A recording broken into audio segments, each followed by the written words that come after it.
धर्मसिद्धेभ्यः। अहिंसा परमो धर्म की। आचार्य गुरुवर से कुंद कुंद भगवान की। आचार्य गुरुवर से ज्ञान सागर मुनि महाराज की।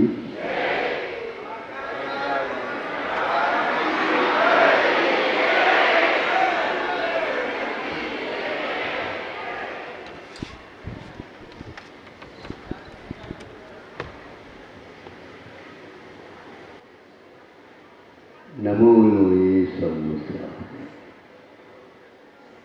लोक में जितने भी साधु हैं उन्हें नमस्कार।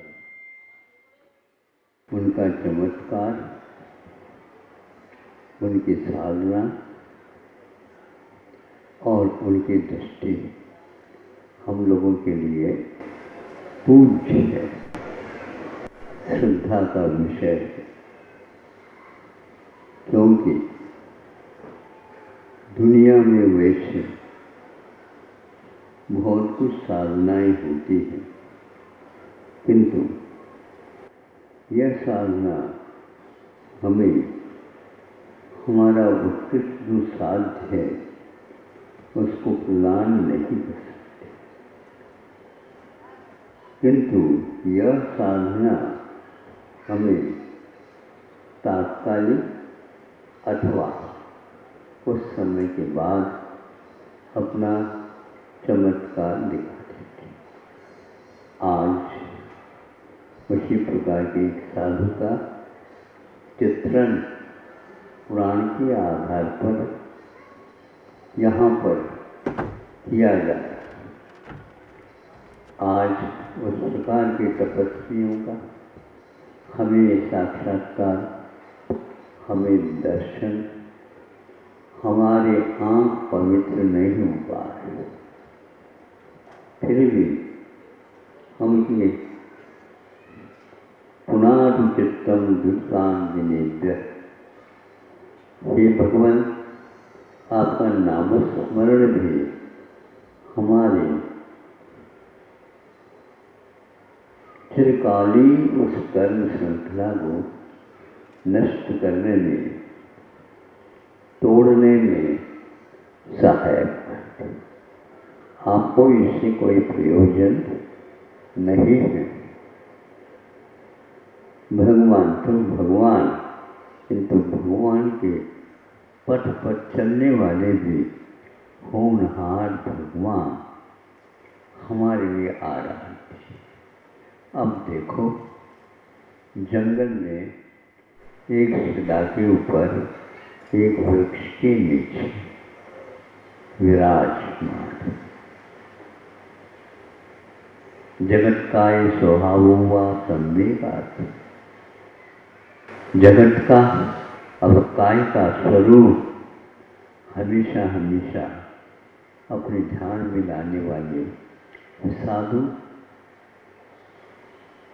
क्या कर रहे हैं? कुछ करना नहीं है, किंतु स्वरूप के चिंतन में और कोई आवश्यक नहीं। ये खुली हुई किताब है, ग्रंथ है, यह जगत। इसमें सभी कुछ जो पुराणों में है या शास्त्रों में है, वह सब कुछ भरा हुआ है। ऐसे साधु जो शास्त्र को भी अपने पास नहीं रखते, किंतु इस शास्त्र का वाचन वो हमेशा करते रहते हैं। इसके लिए प्रकाश की आवश्यकता नहीं पड़ती, इसके लिए शास्त्र की आवश्यकता नहीं पड़ती। किंतु इसमें जो मुख्य रूप से दो द्रव्य दिखते हैं, उसका चित्रण मुख्य रूप से होता है। अब वो बैठे हैं, सोच रहे हैं, तो एक 500 कुत्तों का समूह उनके पास आने की ओर है। और धीरे धीरे नहीं, वो दौड़ते हुए इनके ऊपर आक्रमण करने के तैयारी में है। साधु जी देखते हैं, शांति के साथ बैठे, वो उतने बीच में ही कीलित हो जाते हैं, रुक जाते हैं। उनका काम एक प्रकार से जिस उद्देश्य को लेकर के वो आए थे, अथवा उन्हें यहाँ पर किसी ने भिजवाया था, वो भी आगे तीर्थंकर होने वाले हैं, उसको भी ध्यान में हम रखें। किंतु वो अपमान से कुत्ते जो कि उनको काट कर समाप्त करने वाले थे, पर रुक गए। जिन्होंने भेजा था 500 को, वो सोचता है कि कोई मंत्र तंत्र करने वाले गारुड़िया हैं। गारुड़िया का अर्थ क्या होता है? बहुत पहुंचने वाले साधु जी गारुड़िया नहीं कहलाते हैं। गरुड़ मंत्र का एक प्रकार से जिन्हें लाभ हुआ है, वो प्राप्त नहीं करते, प्राप्त हो जाता है। वे प्रयोग नहीं करते, किंतु उसका प्रभाव देखने को उपलब्ध होता है। एक नहीं, 2 नहीं, 3 नहीं, 100 नहीं, 200 नहीं, 500, एक से एक सिंह के समान उनके जवाड़ वगैरह देखने को मिल रहे थे। दांत उसमें बहुत तीखे हैं, किंतु वे अभी काम नहीं कर पाए। उन्होंने सोचा, भेजने वाले ने, इसको इन लोगों ने कीलित किया है। उसी समय एक बीच में बड़ा सर्प आ गया। अब वो उनका रास्ता ही बंद हो गया। अपने पास धनुष और तीर दोनों थे, इसके माध्यम से उसको उन्होंने दूर करने का प्रयास किया, किंतु वह दूर नहीं हुआ। उसको भी घायल होकर के वहीं पर मृतक होना पड़ा। स्वयं जो कुछ मारने के लिए आया था, वह भी प्रकारांतर से उससे दूर हो गया। सुन रहे हैं आप लोग? आवाज नहीं आ रही? अच्छा, बहुत अच्छा। क्योंकि मनोयोग के साथ सुनो, नमो लोये सौ सौ नम का क्या प्रताप रहता है, इससे देखने को मिलता है। तो उसी मृतक सर्प को उन्होंने महाराज के गले में लटका दिया और चल गया।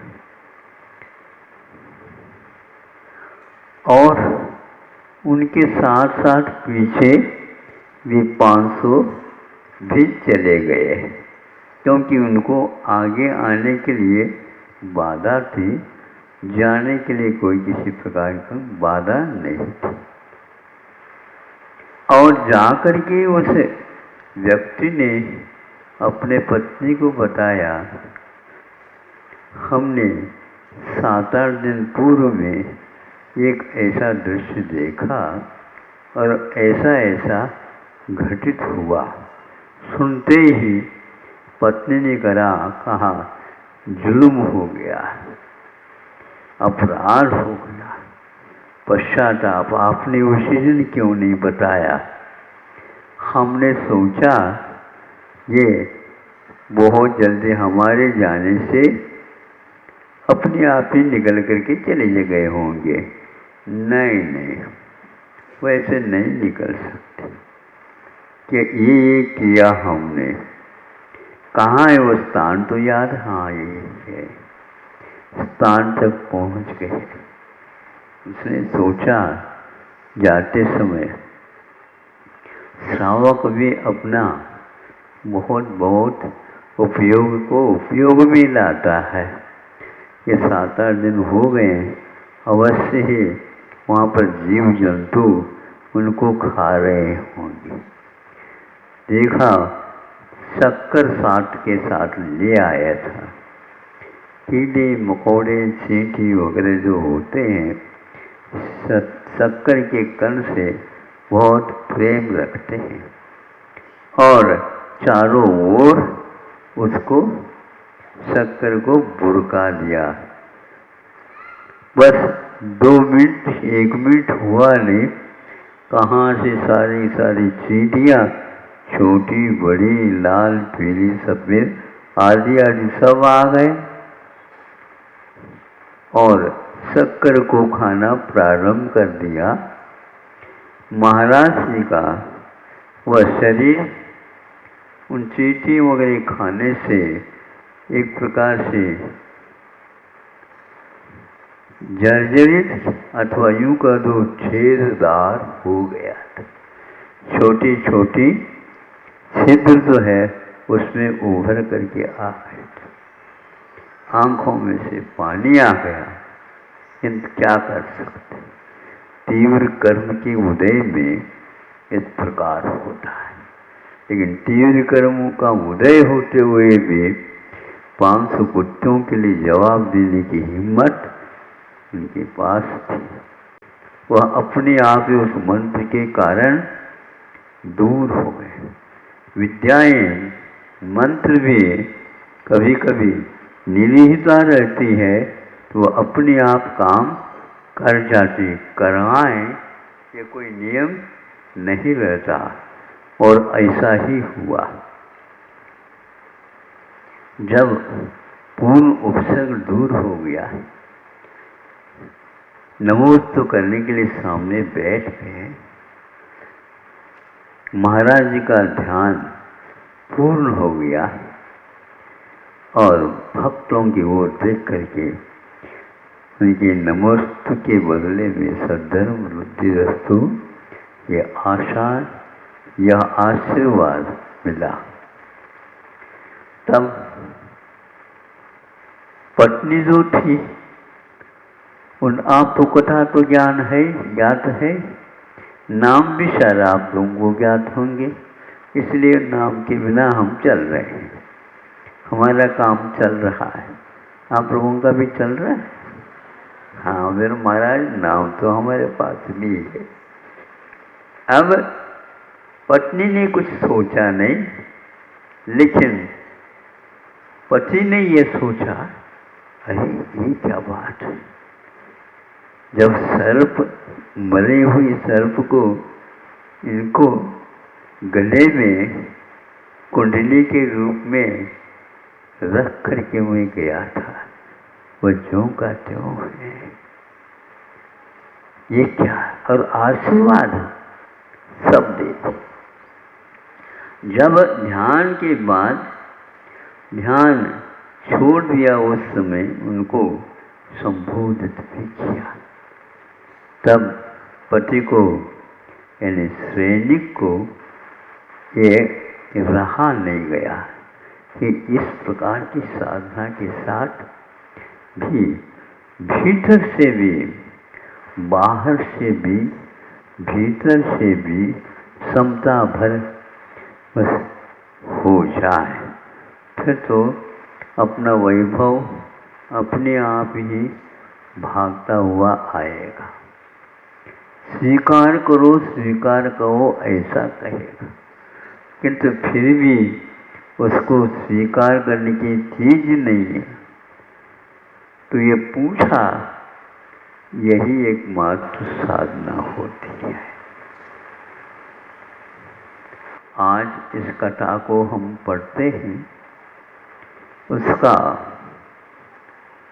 लक्ष्यांश भी हम लोगों के जीवन में वो साधना अभी नहीं आ पाई, किंतु इस कथा को बांधने से इतना तो ज्ञान होता है, दीर्घ संगन और चतुर्थ काल आदि भी अपने लिए कितने आवश्यक है ये ज्ञात हो जाता। यद्यपि वह अपने लिए दिशा बोध भी दे सकते हैं और दिशा बोध को समाप्त भी कर सकते हैं, क्योंकि विषय और वासनाओं में जब संसारी प्राणी लीन हो जाता है तो इसका कोई मूल्य नहीं होता।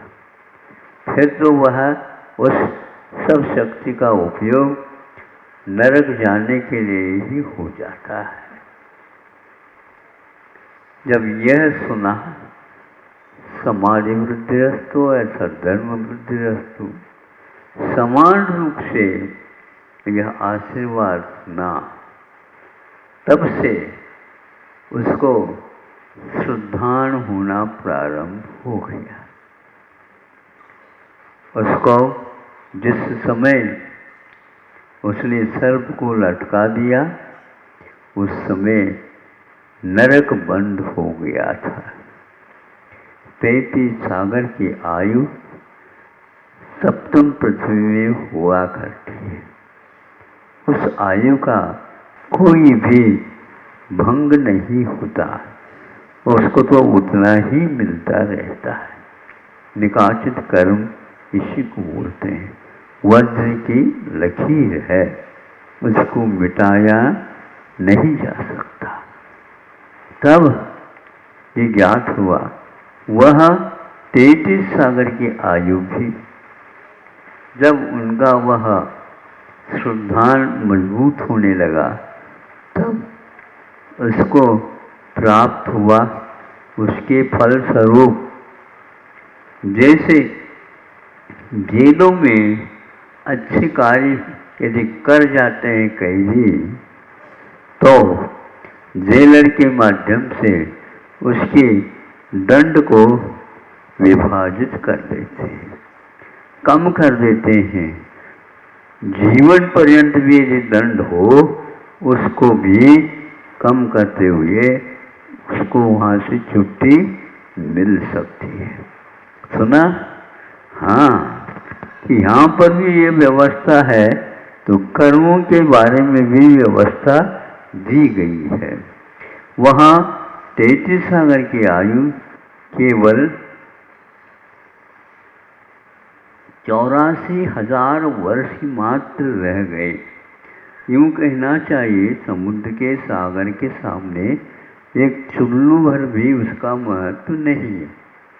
इतना उसके पास श्रद्धान को आप मजबूत बनाइए, चारित्र को भूलिए नहीं, किंतु चारित्र में भी जो विकास होता है वह सम्यक दर्शन के विकास के साथ चलता है, अथवा सम्यक चारित्र के विकास के साथ सम्यक दर्शन का भी विकास होने लग जाता है।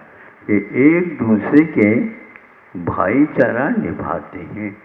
ये ऐसे हैं रत्नत्रय मिल करके ही काम होता है, अकेले अकेले में मार्ग नहीं होता। इसलिए मार्ग पर चलना चाहते हो इन तीनों का जोड़ बना करके ही चलो। इस जीवन में ना हो किंतु अगले जीवन में तो हो सकता है। इस जीवन में अनुष्ठ के रूप में भी हम पालन कर सकते हैं, अथवा श्रमण के रूप में भी पालन कर सकते हैं। हुआ यह सब होने के उपरांत उसका दिनों दिन भीतरी परिणाम विशुद्ध होते चले जा रहे हैं। इसके बाद उसका सम्यक दर्शन क्षायिक के रूप में परिवर्तित हुआ। और इतना ही नहीं, उसके पास नरकाई के बंध के बाद भी यह व्यवस्था हो सकती है, और यह तीर्थंकर प्रकृति का बंध भी उनको प्रारंभ हो जाता है। क्या समझ रहे हो? हाँ, अगले जीवन में उसको तीर्थंकरत्व प्राप्त होगा। और आज उसके 16 कारण भावनाओं का परिणाम देखने को उपलब्ध हो रहा है। यहाँ उस पत्नी के कारण उसके जीवन में आ गया।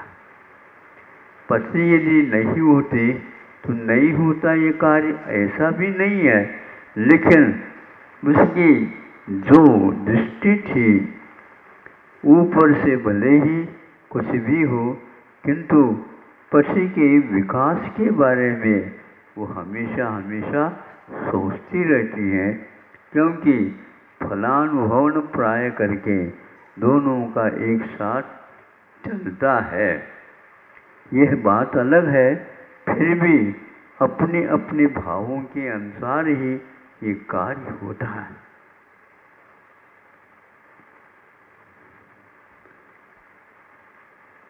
जब ये बात सामने आ गई तो अगले जीवन में जो तीर्थंकर होने वाला है, और वो भी भरत खंड में ही, जो कि ओम महापद के रूप से ख्यात होगा।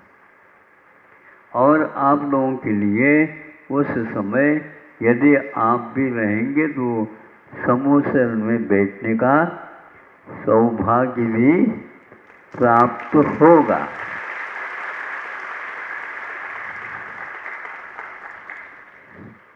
अब देख लो, यहाँ पर जैसी व्यवस्था है, ये है काम चलाओ है। वहाँ पर जो समोचरण होता है वह ऐसा होता है, वह देखता ही रह जाता है। भगवान को कम और समोचर को भी कई लोग बहुत देर तक लगा करके देखते रहते हैं, क्योंकि यह समोचरण हर व्यक्ति को उपलब्ध नहीं होता। और यह तीर्थंकर की ही महिमा है। और तीर्थंकर की बंध जो होता तीर्थंकर प्रकृति का, वह 16 कारण भावनाओं का है। और 16 कारण भावना जगत कल्याण की बात को लेकर के प्रारंभ हो जाती। तीन लोक में जितने भी जीव हैं, उन्हें ही इस प्रकार का रास्ता प्रशस्त हो, ये भावना हमेशा हमेशा बनाए रखना चाहिए।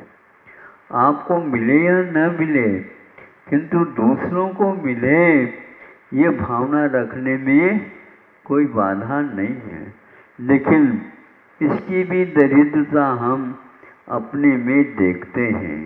ये भाव बहुत कम होते हैं। दूसरे के बारे में सोचना, अपनी आत्मा को भूल जाना, ये बहुत कठिन होता है, क्योंकि आत्मा में रहना संभव नहीं होता। उस समय ज्ञात होता है अब मैं कहाँ जाऊं, तो वह 3 लोक के हित के बारे में सोचता है। तीर्थंकर समोचरण में भी त्रिभुवन हित विशद वक्कानम कहा। कुंद देव ने या वहाँ उनका उपदेश 3 भवन में रहने वाली जीव राशि के लिए है, विशद है और प्रत्यक्ष है, किंतु यह जगत कल्याण की बात होती है। कई लोग सोचते हैं अपनी आत्मा के कल्याण की बात छोड़ करके भगवान ये क्या करने लगे। अब भगवान अपनी दुकान चला रहे हैं, भगवान अपनी दुकान चला रहे हैं। सबको अपनी अपनी दुकान चलाना चाहिए, चले तभी, नहीं समझे, चले तभी। क्योंकि उसमें भावना ये रहती है कि सब लोगों को यह माल मिले, सब लोगों को ये लाभ प्राप्त हो, सब लोगों का कल्याण प्राप्त हो। इस प्रकार की भावना उनके हमेशा, इसको बोलते हैं दर्शन विशुद्धि। 16 भावनाओं में ये है, ये हर एक, देखो क्षायिक समदृष्टि बहुत सारे रहते हैं। जो कोई भी मुक्त होगा उसके लिए क्षय सम्यक दर्शन अनिवार्य है। यानी क्षय सम्यक दर्शन प्राप्त होने के उपरांत दर्शन विशुद्ध तो होती होगी नहीं। यह 12 भावनाओं के अंतर्गत जो दर्शन विशुद्धि है, यानी अर्थात 16 कारण भावनाओं में यह सम्यक दर्शन को नहीं बता रही, किंतु जगत कल्याण की बात भाव उसके दिमाग में हमेशा बने रहते हैं। ऐसा क्यों होता है? यही उसकी उदारता है, यही उसका स्वरूप है, यही उसका चमत्कार करने वाला। बाहुबली को यह बंद नहीं हुआ। भरत चक्रवर्ती को एक अंतर्मुख में केवल ज्ञान होगा, लेकिन उसे तीर्थंकर प्रकृति का बंध नहीं होगा और आगे भी नहीं होगा, क्योंकि मुक्त हो चुका है। अब ये कह दे हम मुक्त होने के उपरांत भी तीर्थंकर बनना चाहते, नहीं बन सकते। मौका जब मिला था बन जाते। प्रशासन में बार बार ऐसी सहूलियत नहीं दी जाती। इस प्रकार जब वह क्षय सम्यक दृष्टि को भी नहीं होता, किंतु क्षयोपशम सम्यक दृष्टि को भी वह प्राप्त हो सकता है। क्षयोपशम सम्यक दर्शन वह मनुष्य गति में भी वह होता तो है, लेकिन वह तीर्थंकर प्रकृति के बंध के लिए भी कारण होता है। उसके पास इतनी शुद्धि नहीं रहती है। शुद्धि यह अलग है, किंतु यह लोक कल्याण के जो भाव हैं हर एक व्यक्ति में नहीं आ सकता। ऋषभनाथ को हो गया, अब लक्ष्मण को भी होगा, लेकिन राम को नहीं हो पाए। रावण को भी हो जाएगा, किंतु ये क्या है? ये है और कुछ नहीं। यहाँ पर घूसखोरी नहीं होती है। अब करके देख लो, पक्का है ये। मतलब आसान नहीं है केवल पर के बारे में सोचना। आचार्य परमेश्वर का स्वरूप या लक्षण, उनका कर्तव्य बताया गया है सर्वार्थ सिद्धि में। परहित संपादनेक कार्यम आचार्यवर्यम प्राप्तवान। यह आप आचार्य वली के सामने एक भव्य जीव आया है और ऐसे आचार्य को नमस्कार किया जिनका स्वरूप पर के हित करने में ही लगा हुआ है, रात और दिन। समझे? आचार्य परमेश्वर कैसे आत्मा में तो लीन होने चाहिए। आओ हो गए तो आत्मा में लीन होने से ही ये काम होता, ऐसा नहीं, किंतु ये ऐसा ही उनका कार्य है। दूसरे के हित के बारे में ही हमेशा हमेशा तत्पर रहना, ये उनका कार्य है, स्वरूप है।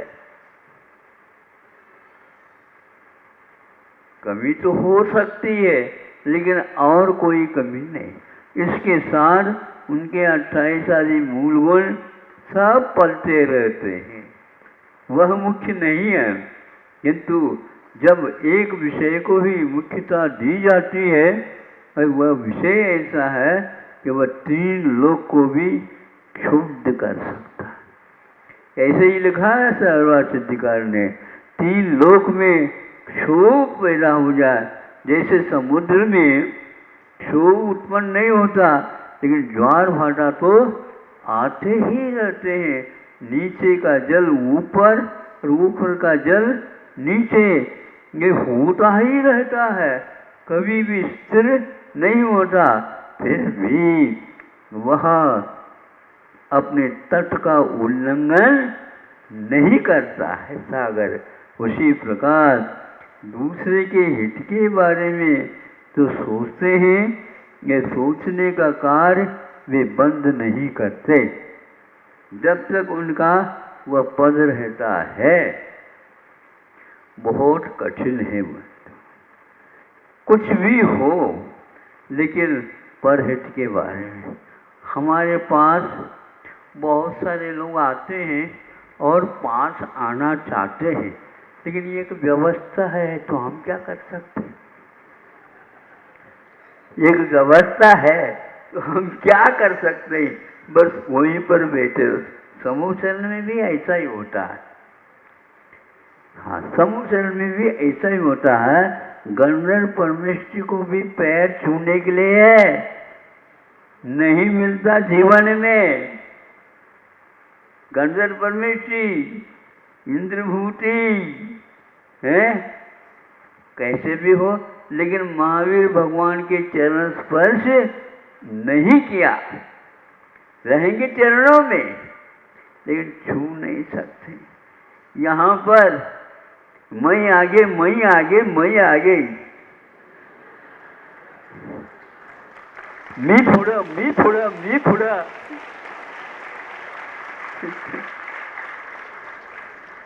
पुढारी होऊन येतात। पुढारी समझता?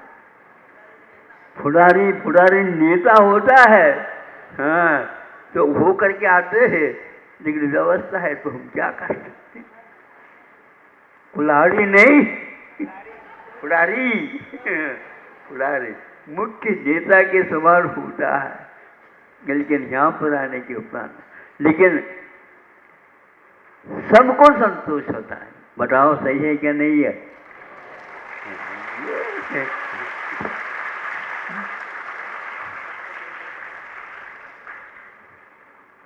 दूर से आए थे, लेकिन दर्शन तो कम से कम मिल गया। कई लोगों की यह भविष्यवाणी थी, वहां पर जाओ कुछ मिलेगा नहीं।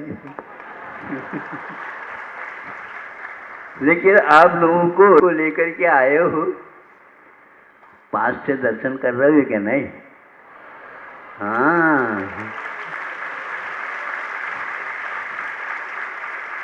और सबको लोगों को ना हम बहुत पास से नमस्ते करके आए हैं। ये बात अलग है, चरण स्पर्श नहीं हुआ। कैसे नहीं हुआ? हमेशा मैं सोचता हूँ ये लोग चरण स्पर्श किए बिना जाते नहीं। हाथ से नहीं स्पर्श हो, किंतु आंखों से तो होता ही।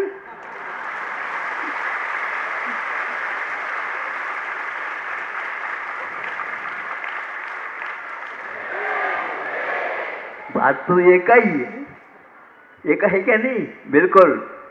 हाथ लाऊ नका, सब जगह लिखा हुआ रहता है। और हमारे यहाँ इस प्रकार लिख दे तो क्या योग थे बता? किंतु सब लोगों के लिए सृष्टि ना, क्या कहते? हाँ, बिल्कुल पद्धति के होते। पद्धति का अर्थ होता है पद्धति के अनुसार करो, रास्ते के अनुसार करो, जितना कहा है उतना ही करो।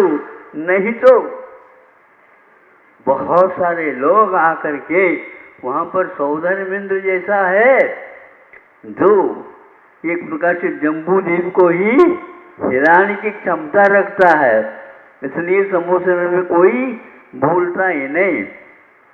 शांति के साथ कोई लोग कहते महाराज बोलने में तो और गड़बड़ हो जाते, बस देखते रहो,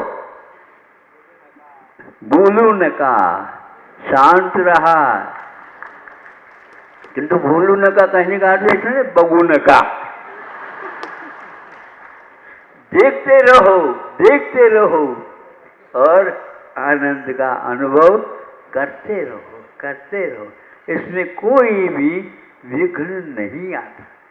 फिर भी यदि विघ्न आता है तो हम लोगों के द्वारा किया हुआ कर्म है, अंतराय के कारण ऐसा होता है।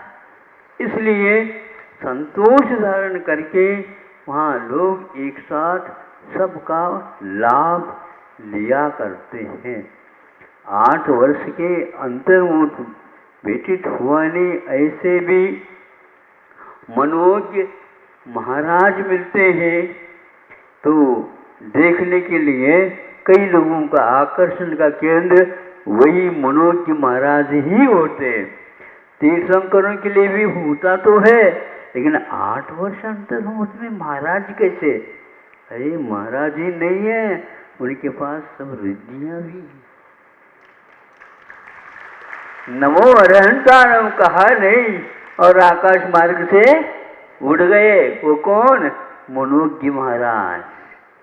बालक के समान रहते हैं, नासा दृष्टि रखते हैं, आप लोगों से बोलते नहीं। अब बोलो महाराज हमसे एक नाराज है। कई लोग पूछते हैं किसी भी प्रकार से महाराज बोल तो ले, हम क्यों बोलेंगे भाई? हाँ, बोलने के लिए नियम है क्या? आशीर्वाद तो देंगे, लेकिन आशीर्वाद में एक साथ अब 1000 नमस्ते नमस्ते कहेंगे तो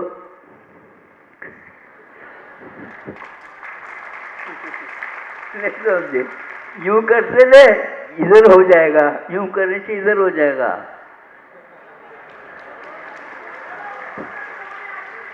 आप लोग भी सामूहिक नमस्ते भेजते क्या नहीं? महाराज उनको कह देना सबका पृथक पृथक रूप से नमस्कार स्वीकार हो।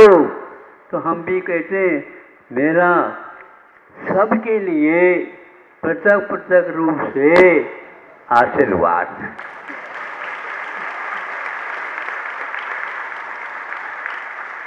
जैसा प्रश्न किया था वैसे उत्तर दिया जाएगा। हमारे लिए स्पेशल, देखो तुम्हारे लिए स्पेशल तो कोई यहाँ स्पेशल कुछ है ही नहीं। हमारे तो यहाँ तो एक प्रकार से एक ही टिकट चलता है, उसमें कोई पक्षपात नहीं है, सबके लिए एक ही आशीर्वाद।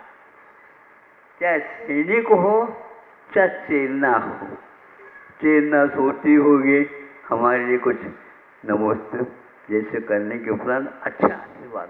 कई लोग कहते हैं महाराज हमारे लिए अच्छा आशीर्वाद दे दो। अब हम क्या कहें? सुन रहे हो कि नहीं आप लोग?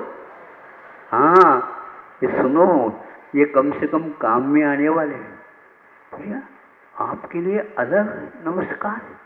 देखो अच्छा आशीर्वाद दे दो कहेंगे तो हम कहेंगे भैया अच्छा नमस्कार करो। नमस्ते अच्छा भेजोगे तो बिना कहे आशीर्वाद भी अच्छा ही।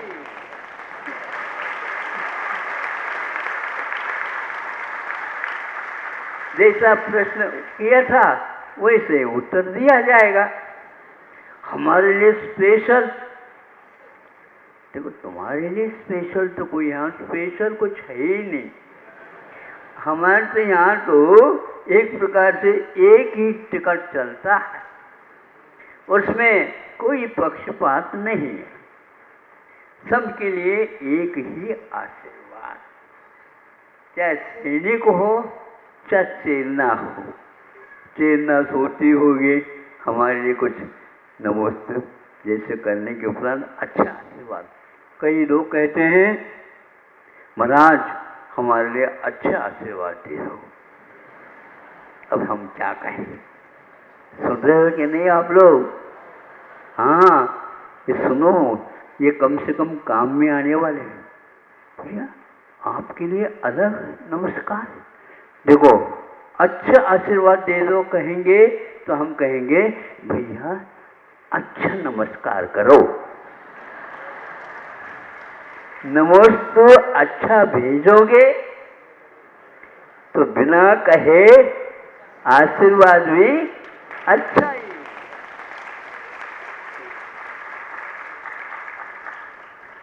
आमच्याकडे बघून तरी घ्यावं ना महाराज। म्हणतात का नहीं, अरे छोड़ते नहीं ये लोग हमारी ओर। महाराज थोड़ा देखा तो करो। देखो सबके सामने मैं बैठा हूँ, सबको देख रहा हूँ, सभा खचाखच भरी हुई है और रविवार का प्रवचन चल रहा है। हमें आचार्यों ने कहा इन लोगों को सुनाओ, ये नहीं स्वयं को भी प्रवचन सुनाओ।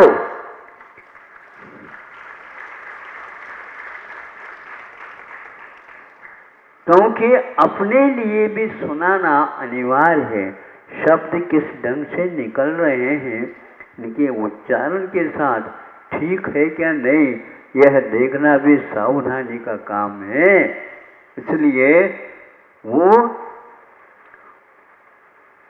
श्रावक और वक्ता इन दोनों के लिए हुआ करता है। इस प्रकार हमें यह सोचना चाहिए कि समूह शरण में बैठे और मुनियों की सभा में केवली भी है, मन पर ज्ञानी भी है, अवधि ज्ञानी भी है और मति ज्ञानी सतज्ञानी केवली भी है, सब कुछ बैठे हैं, किंतु सब लोग मुनियों की कोठी में विराजमान हैं। क्यों? केवल ज्ञान होने के उपरांत क्यों वहां पर बैठे हैं? अरे भाई, समुद्र की शोभा तभी है, अकेले तीर्थंकर महाराज से नहीं, किंतु समुद्र की शोभा पूरे पूरे श्रावक श्राविका और मुनि आर्यिका, ये जो चतुसंग है इसके साथ मानी गई। यह समूह शरण का संघ है। हाँ, ये सभी देवी देवता सब गठियों के जीव नारकी नहीं बनते, किंतु तिर्यंश भी अपने कोठी में बैठे रहते। क्या महिमा है! समूह शरण को देखने से मनुष्य यदि है, देव नहीं है, तो संभव है तीर्थंकर प्रकृति का उसको भी बंद हो सकता है और होता है। मुनि बनने के बाद भी तीर्थंकर प्रकृति का बंद हो सकता है, होता है। ऐसा यह समूह शरण जब हमें मिलेगा, आप लोग और कोई भी निदान मत करिए। हमें उसका पूर्ण नाम यदि लेना है तो मुझे ये चाहिए, मुझे ये चाहिए नहीं, मुझे तो घन रजसाम क्षय, नंदीजन भक्ति में आता है, घन रजसाम का अर्थ घातिया कर्मों का नाश करने के लिए मैं यह स्तुति लिख रहा हूँ और कर रहा हूँ। उसी प्रकार मैं भी ये कहता हूँ, यह उपदेश मैं स्वयं के लिए भी दे रहा हूँ और दूसरे के लिए भी दे रहा हूँ। मेरे भी घाती कर्म क्षय को प्राप्त हो भगवान, और पंचम चारित्र लाभाय। पांचवा चारित्र कौन सा है? यथाख्यात चारित्र है, जिसके द्वारा केवल ज्ञान की प्राप्ति होगी, हो सकती है। 11वें गुण स्थान में यदि है तो नहीं होगी, 12वें गुण स्थान में यदि है तो अवश्य उसको केवल ज्ञान का लाभ मिलेगा। इसलिए हमें उच्च पद के बारे में सोचना चाहिए, संसार के विषय के बारे में नहीं सोचना चाहिए। एक गरीब से गरीबी व्यक्ति है, बाहर से है, किंतु भीतर से उसके पास भी वही वैभव विद्यमान है जो सबके पास है। इस प्रकार समता के साथ चलने वाला यह मोक्ष मार्ग, समता के धनी और समता के बहुत उत्कृष्ट साधना करने वाले तीर्थंकर होते हैं, और तीर्थंकर कभी तटस्थ अवस्था में बोलते नहीं। सुन रहे हो? हाँ, क्योंकि बोलते क्यों नहीं है? साध्य को हमने अभी सिद्ध नहीं किया तो आपसे क्या बोले, इसलिए बोलने की इच्छा नहीं करते हुए मौन साधना उनकी हजारों वर्ष तक चली। विश्वनाथ भगवान की, महावीर भगवान की 12 साल। हाँ, वो कोई किसी से बोले नहीं। सोचो, विचार करो, माता पिताओं से भी नहीं। कौन माता कौन पिता? ये तो घर जब तक है तब तक के लिए है। अगले जीवन में जो होने वाले थे अब तो रुक गए, किंतु पिछले जीवन में जो होते हैं वो उनका केवल ज्ञान में झलकना हो रहा है। ये सब व्यवहार के विषय है। साधना के क्षेत्र में निश्चय का विषय प्रौढ़ होता है और मुख्य होता है। इसलिए ये विचार नहीं करो हर समय अपने कर्मों के ऊपर विश्वास रख करके, कर्मों के उपाय के बारे में विश्वास करना यह श्रावकों का भी कर्तव्य है, क्योंकि उनका भी अप्रत्याख्यानावरण कर्म का क्षयोक्षम हो चुका है। इसी प्रकार प्रत्याख्यान का क्षयोक्षम होने से मुनियों के पास भी यही रहता। विपाक विषय धर्म ज्ञान करने में ये दोनों श्रावक श्राविका और मुनिया का ये सारे के सारे रात दिन लगे हुए रहते हैं। फिर भी इसमें यह तारतम्य क्षयोक्षम के कारण होता है। यह सब बातें सैनिक राजा ने भी 60,000 प्रश्नों के साथ किए हैं, दिए हैं, लाभ हुआ है। सैनिक राजा एक प्रकार से वो महापद्म बनने वाले, किंतु अभी क्योंकि पाप उन्होंने किया था उसका दंड अवश्य मिल रहा है, किंतु 33 सागर के स्थान पर केवल 84,000। इसके बाद वे अब किसी भी प्रकार से जन्म जरा और मृत्यु से ग्रसित नहीं होते। हमें चाहिए जो अनादिकाल से कार्बन शरीर तेजस शरीर अपने पीछे लगे हुए हैं, उनका क्षय कब हो, उनका क्षय उनका दग्ध होना सांसारिक किसी अग्नि इत्यादि के द्वारा नहीं संभव है। अपने परिणाम के द्वारा बंधे हैं, विश्राम परिणाम के द्वारा उनका उपसंहार होने वाला है। एक बार उनका उपसंहार हुआ नहीं, दूसरे क्षण में संसार रहेगा ही नहीं। ऐसी साधना को हम अपने विषय बनाओ, इस भव में नहीं सही, किंतु अगले भव में तो भगवान आपके सानिध्य में ये सब कुछ हो। इसलिए ये ध्यान रखो, कुछ ऐसे पद भी हैं जो अच्छे अच्छे मुनि महाराज साधक को उपलब्ध नहीं होते। समूह शरण में बैठे रहते हैं लेकिन उनको उपलब्ध नहीं होते। कौन किसको? परिहार विशुद्धि संयम हरेक मुनि महाराज को प्राप्त नहीं होता। वह तो केवल साक्षात तीर्थंकर उनके पाद मूल में बैठ करके ही प्रत्याख्यान नाम का जो पूर्व है उसका अध्ययन किया जाता है।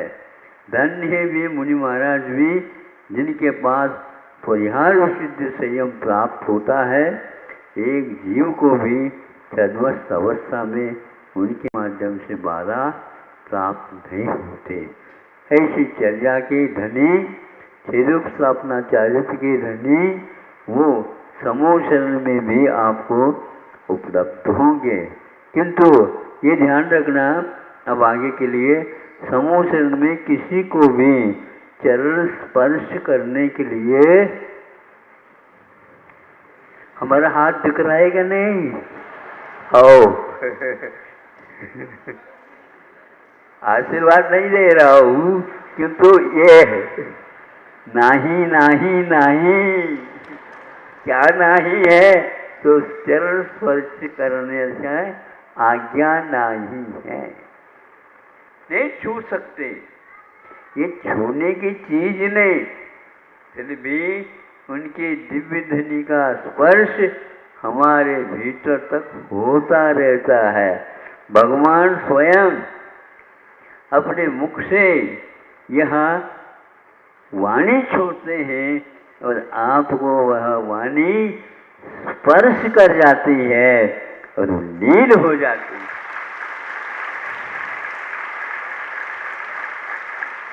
हमने 2 बार तो आपको स्पर्श करवाया, चरण स्पर्श भी हुआ लेकिन आंखों के द्वारा। आंखें बंद करके चरण स्पर्श करो, आनंद नहीं आएगा। और आंखों से देख करके चरण स्पर्श करो तो ये स्पर्श तो हो गया। महिलाएं कहते हैं हमें स्पर्श करने का सौभाग्य नहीं, क्यों नहीं है? चरणों को देखते रहो। कैसे देखिए महाराज, पास से तो मिलता नहीं। जब आहार हो जाता है 1 आध घंटे तक यही आप कार्य करो तो आपको कौन रोक सकता है? बस देखते रहे चरणों को।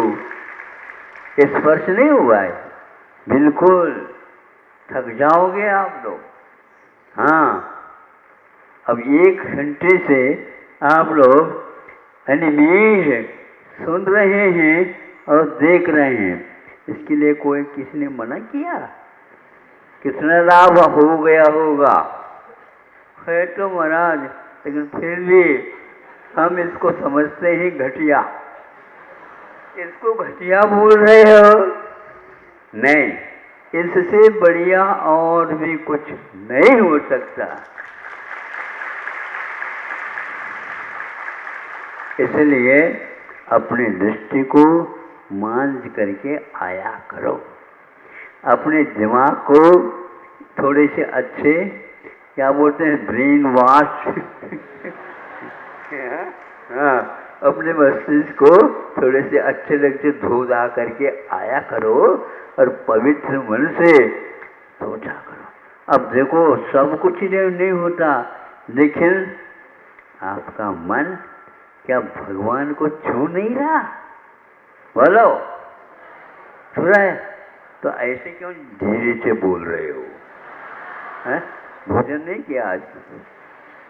बोलो फिर अच्छे लगे। नहीं महाराज, भगवान का भी वह सब कुछ है।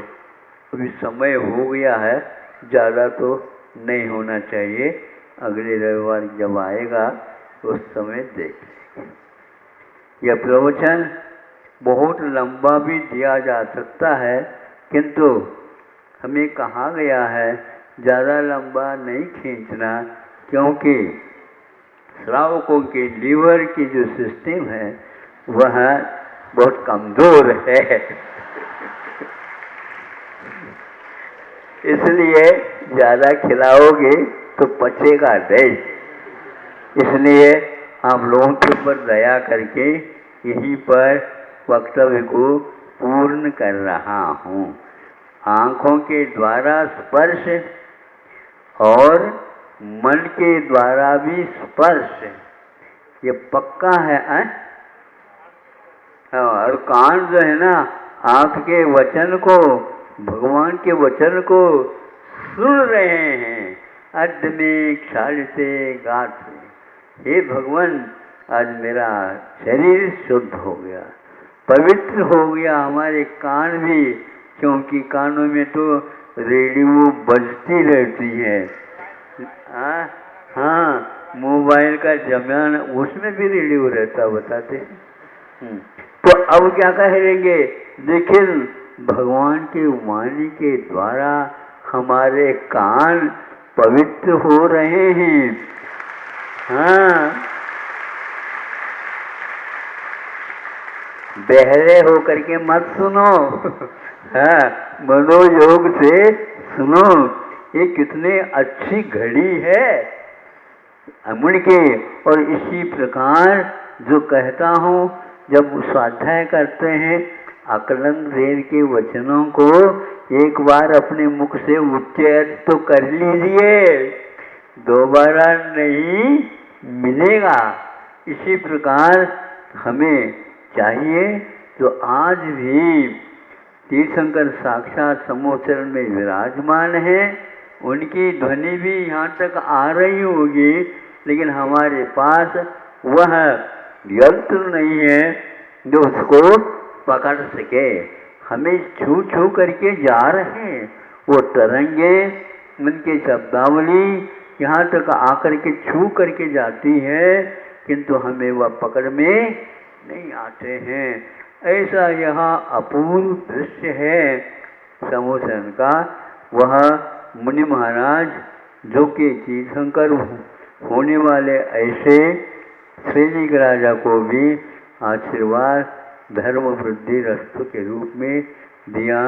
दोनों दाम्पत्य जीवन को जीने वाले आगे के लिए भी इनका तीर्थ का चलाना जीवन आएगा और छेलना कहाँ पर जाती है पता नहीं, क्योंकि वह उसने ऐसा काम किया है जो दूसरे के जीवन में घटित नहीं हो सकता। ऐसे उदार मना वह मुनि महाराज भी बनेंगे और अवश्य ही इस भवताल को तेरेंगे अथवा पार हो जाएंगे। अहिंसा परमो धर्म की।